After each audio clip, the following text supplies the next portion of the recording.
off-track betting corporation.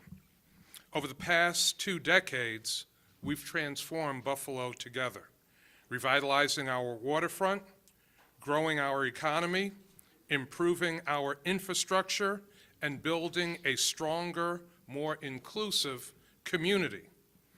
As the longest-serving mayor of Buffalo, I want to start by thanking everyone for their faithful support, beginning with my wife, Michelle, my son, Byron, and our family. Michelle is our family's rock. Michelle, I thank you for your love, your patience, and standing by me through all these years in public service. To the people of Buffalo, my colleagues, friends, and neighbors, thank you for your support and partnership. That includes my friend and colleague, your soon-to-be acting mayor, Christopher P. Scanlon. I have the utmost confidence in his leadership and treasure our shared commitment to serving the people of Buffalo. I also want to thank the members of the clergy who have prayed for me throughout my tenure, and to every Buffalo resident. This has been a remarkable journey, and your faith and your trust continues to sustain and inspire me. My decision to resign and take on a new opportunity was not an easy one after nearly 2 decades as mayor. I have loved serving the people of Buffalo as mayor, but Michelle and I think the time is right to transition to a new role. I'm proud of how far we've come since I first took office as mayor. Our community is now experiencing a wave of investment and confidence like never before. We saw our first population increase in 70 years. People of all ages, backgrounds, and incomes want to live, work, and visit the city of Buffalo. Our city is safer, smarter, and more sustainable. And I'm proud to say we've hired the most diverse workforce in the history of the city of Buffalo. Together, with so many public and private partners, residents, business owners, and organizations, we've improved the lives of our neighbors and moved our community forward in many different areas, from public safety to record development and historic investments in our parks and neighborhoods, affordable housing, and youth employment. I am thankful to all of you for your confidence and the support you placed in me over the years. Our shared accomplishments are a testament to the tenacious spirit and hard work that characterizes our community. I will always be most grateful for our city's incredible resilience during our darkest moments. The combination of a recession, global health pandemic, a racially motivated mass shooting on 5/14, and severe weather events tested every single one of us. I thank Buffalo's workforce, first responders, residents, and the many volunteers who stepped forward to see us through to ensure our community stayed united and on track. We showed the world the tried and true spirit of our beloved Buffalo. I couldn't have done it without you.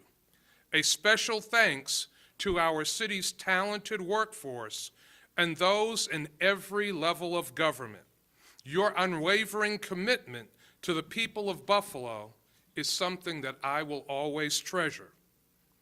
To all who have served in my office over the years, I will miss working beside you, but most of all, I will miss your friendship. Thank you. As we now prepare to welcome Common Council President Scanlon to this esteemed office, let me reaffirm Buffalo's future will be in good hands. With fresh ideas and new leadership, I look forward to celebrating Buffalo's continued progress under Acting Mayor Scanlon. And once again, thank you from the bottom of my heart for the honor of being your 62nd mayor. Together, we built a foundation for continued growth. While there's more work to do and tough decisions ahead, I am excited about Buffalo's future. Thank you very much.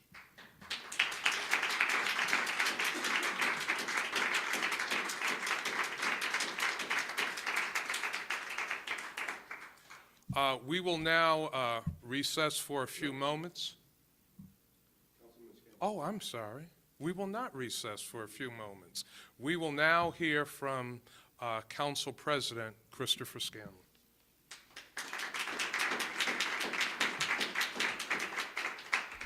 Thank you, Mayor. Good afternoon, everyone, and thank you for joining us for what is a significant moment in Buffalo's history. First, I want to express my deep gratitude to Mayor Brown for his 2 decades of dedicated service to our great city. Mayor, it's your commitment that has helped transform our city and laid the foundation for our future success. For nearly 2 decades, you've led this city through the ups and downs, the victories and defeats, the good times and the bad, and you've been the one constant. And more than that, you have been the steady hand that has led us through some of our darkest moments, as you mentioned. There is no denying that we are experiencing a different Buffalo than we were 19 years ago. We can all recognize that we are a more diverse, a more inclusive, a more equitable city with a growing population. We've experienced record economic development alongside positive growth in the areas of housing values and housing incomes. We are now stronger together after having to endure crises and tragedies. And because of Mayor Brown's level-headed leadership, we remain a growing and vibrant city of good neighbors. So, Mayor, as a resident, as a parent, and as a Buffalonian, I thank you.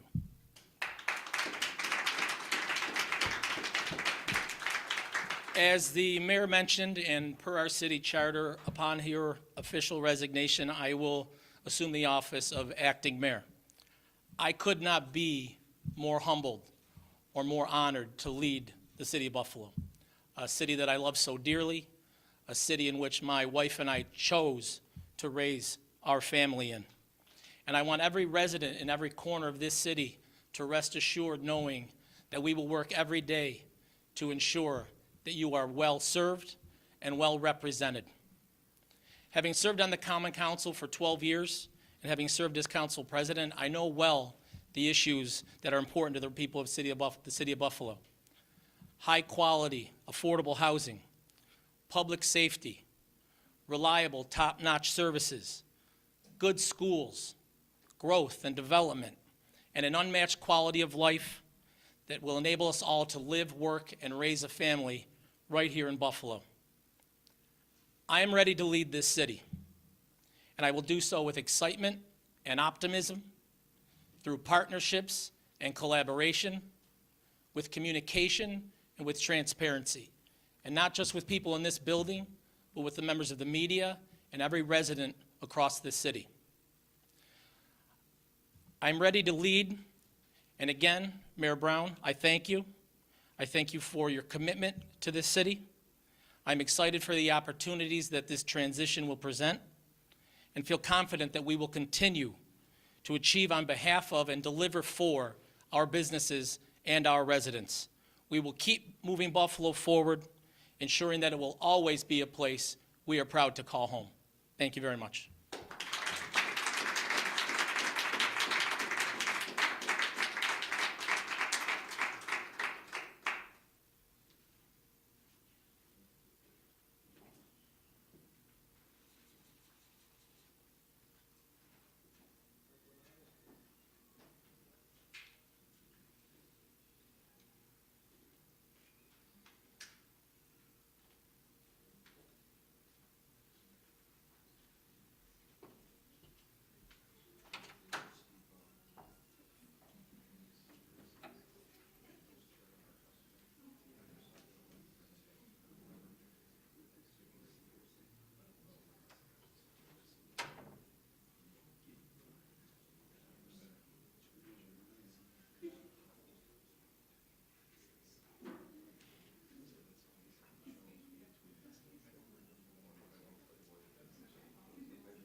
We have a number of guests with us today.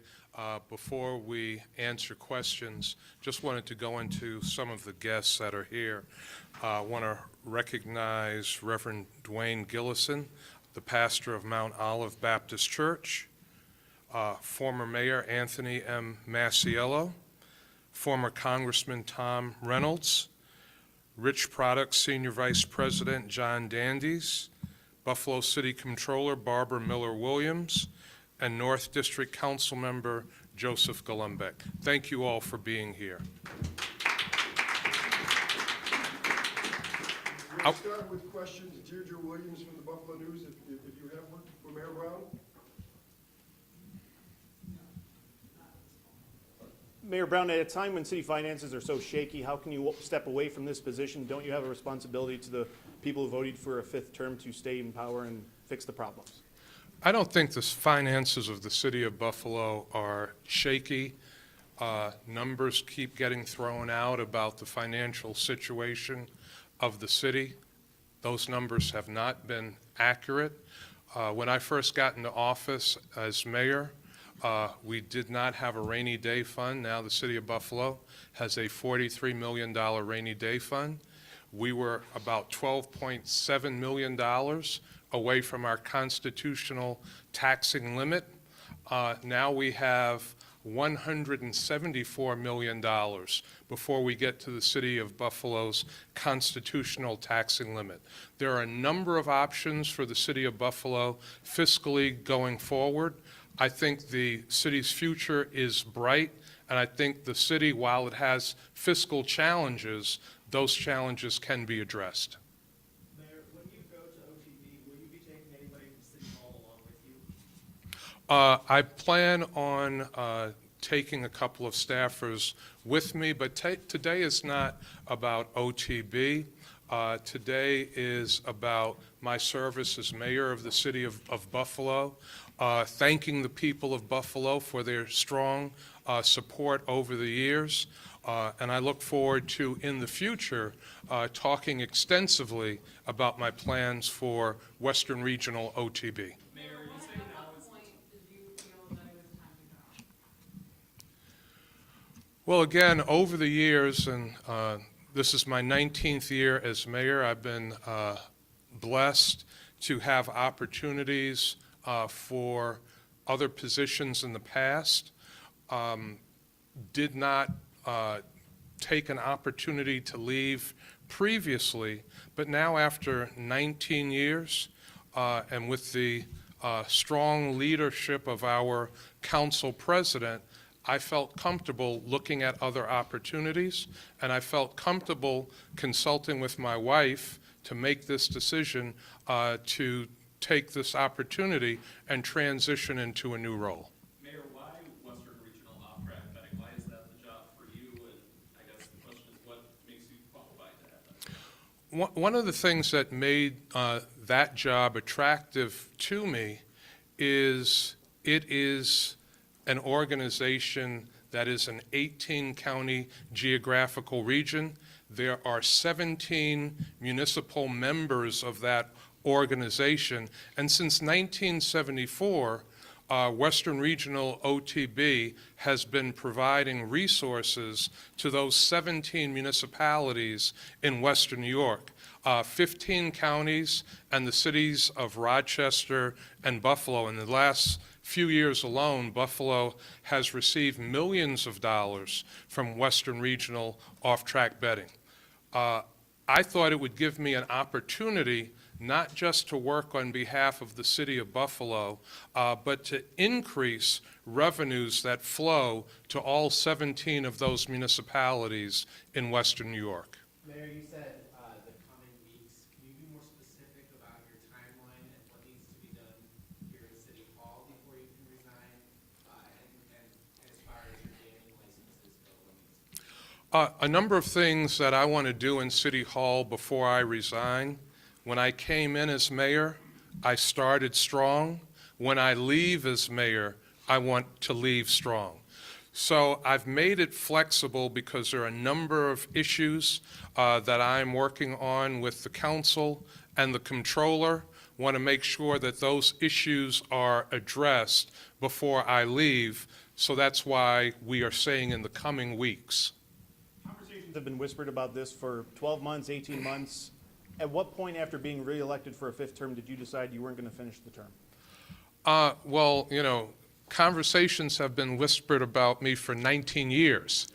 I will tell you that all of the conversations about other jobs, about this job, those were conversations that were had and engaged in by other people.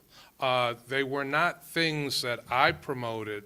I looked at this position once it was formally advertised. I did some research about what the organization did. After doing that research, I thought it was an interesting position to look at. I applied. It was an incredibly competitive environment. I had to go through a number of interviews. My resume was reviewed, and I had to complete an extensive application to go to the New York State Gaming Corporation, providing 5 years of taxes, social security number, volumes of other personal information, so that I could go through all kinds of background checks. I did read in another media source a few days ago that a spokesperson for the New York State Gaming Corporation has indicated that they see no impediments in my gaming license being approved. I first applied for the gaming license about 2.5 weeks ago, and from what I have read, it looks like that review process is going well. Mayor, you said that you feel the reporting on the deficit issues with the city have been misreported. I think generally when people have talked to a $50 million number, that's been a structural deficit issue with money that's not there, with the additional bed tax that was approved in the budget, and the Santa Fe gaming money that's not coming from the state. So if that $50 million projected is incorrect, where do those numbers come from?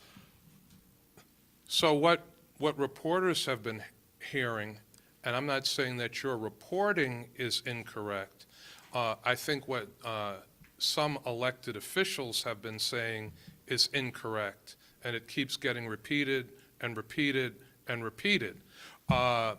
We have established a fiscal sub-cabinet that has been meeting on a weekly basis. I think the gap is more in the range of $25 million.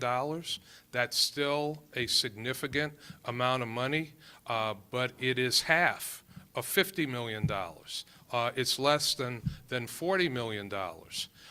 And as I recently mentioned, there have been several times when I have proposed tax increases or other programs that would generate revenue. Some members of the city council, decided that they would reject those proposals, and the rejection of those proposals lost us over $15 million of revenue in the city budget. So I have had a clear plan. I've had a clear plan for 19 years. I have articulated that plan clearly.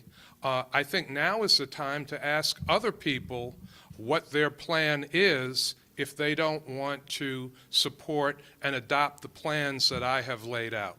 One or two more questions for Mayor Brown before we get to the council president. Mayor, have you signed the employment contract for the OTV, and how long does that contract run for? Will we see a copy of that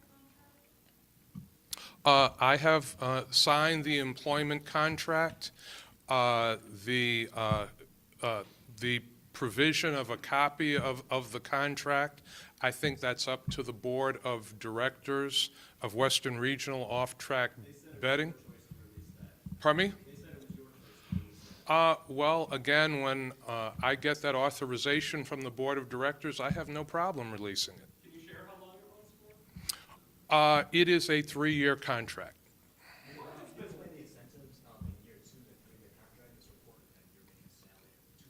I'm sorry, I couldn't hear you. It's reported that you're making a salary of $295,000, but chances for incentives in year 2 and 3 of your contract.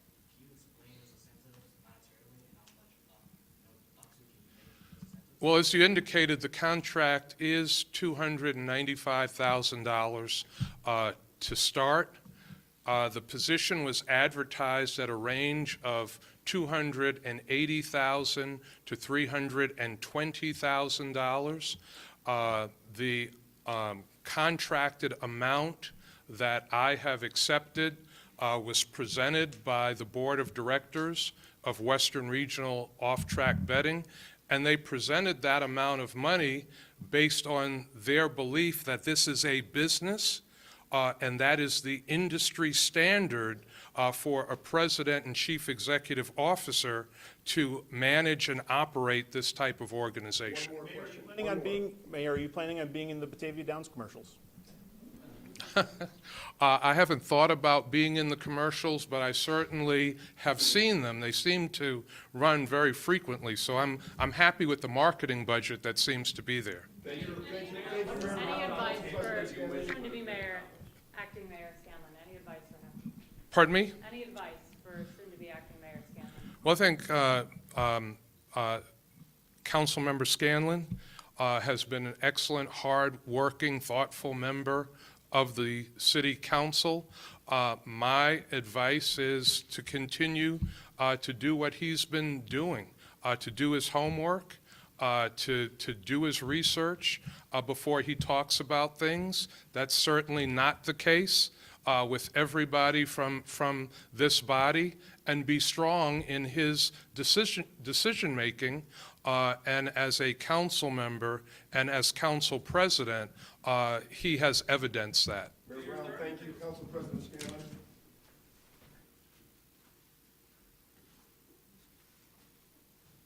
Questions from the media? Council President, what do you believe the city's deficit currently stands, or projected deficit currently stands at, and what is your plan to correct that with a potentially divided council? Excuse me.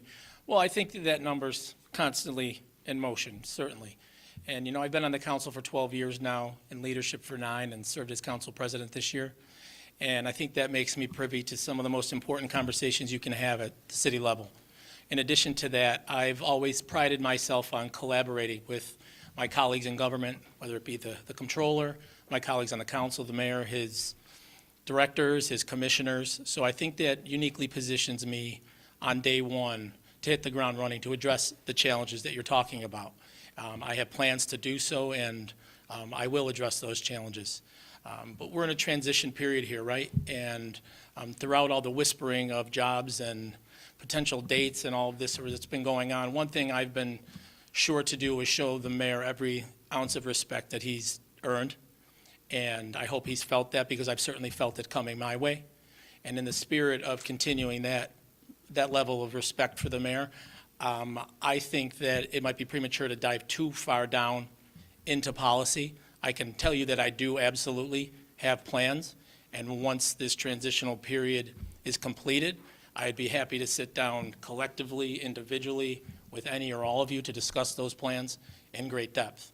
And in addition to that, I would say, and the mayor touched on this a little bit, there are challenges that face the city of Buffalo. There's challenges that face all municipalities at all time. But I choose not to look at them as challenges, but more as opportunities to take the city of Buffalo to another level. And I want to address those opportunities with excitement and optimism. And there's a lot of noise from outside of this building, a lot of people pointing at these so-called challenges, and people using those perceived challenges for political expediency. And what I would say is, instead of just pointing and trying to pile on, I say we get together and collaborate to address the challenges of the people that we are all representing. Councilman, have you gotten commitments from executive staff, all the commissioners, that they'll be staying on through the rest of the term? So, you know, now that this transition is now in full swing, I've asked the mayor his permission to kind of have conversations with the department heads, the commissioners. We started scheduling those meetings today. So I'm going to sit down with all of the commissioners, talk about their departments, the things that they feel are working in the departments, maybe where they're meeting some roadblocks, and how we could address those things and move those departments forward, because as those departments move forward, so does the city of Buffalo. So I'll be having those conversations throughout the rest of the week with those commissioners, talking about their departments and what's going on. Council President, as you stand here today, A couple more questions. as you stand here today, Council President, what are the top issues in your purview the city of Buffalo is facing, and how do you intend to address them? You know, I touched on them briefly during my remarks, but obviously, we've talked a little bit here about our budget and the city's finances, but, you know, we've got to make sure we have high-quality, affordable housing for the residents of the city of Buffalo who need it, and turning as many of those renters as we can into homeowners. We have to make sure that we are providing public safety and, quite frankly, providing for the overall health and well-being of our residents. If our residents are not healthy, if they're not safe, really everything else is secondary to me. We have to make sure we're taking care of them, providing them the education they need, and then ensuring that there's economic opportunity for them once they're complete their education. Who's going to do the constituency work for the South District? Yeah, so, you know, I was elected by the residents of the South District, and then in January, I took an oath to be the council president. One of those responsibilities is to assume the role of acting mayor should a vacancy occur. And I have full confidence that myself and the staff that is in the South District will meet those constituent requirements and those constituent needs. Again, not just in the South District with that staff, but myself across the entire city of Buffalo. That's part of the oath that I took in January as council president to fulfill that role, and that is that one of those responsibilities is to represent everyone in every corner of this city of Buffalo. So that's what I plan to do. Are you concerned? One more. Are you concerned about a deadlocked council from a voting standpoint? No, I'm not, quite frankly. You know, I have additional responsibilities now to lead the city of Buffalo forward once the mayor's resignation becomes official. And one thing I've done, is I've mentioned a couple of times here today, is always tried to collaborate. I've said that when I was on the council and criticized for being too close to the administration. Look at whether it's the council, the mayor's office and his administration, the comptroller's office. At the end of the day, we're one entity. We're the city of Buffalo Incorporated, and we're better off when we're rowing in the same direction. So again, I plan on using those relationships that I've built with commissioners, with the comptroller, with my colleagues in the council, to make sure that we're on the same page and we're doing what's right for the residents of the city of Buffalo. Thank you, everyone. Council President Scanlon, Mayor Brown, thank you.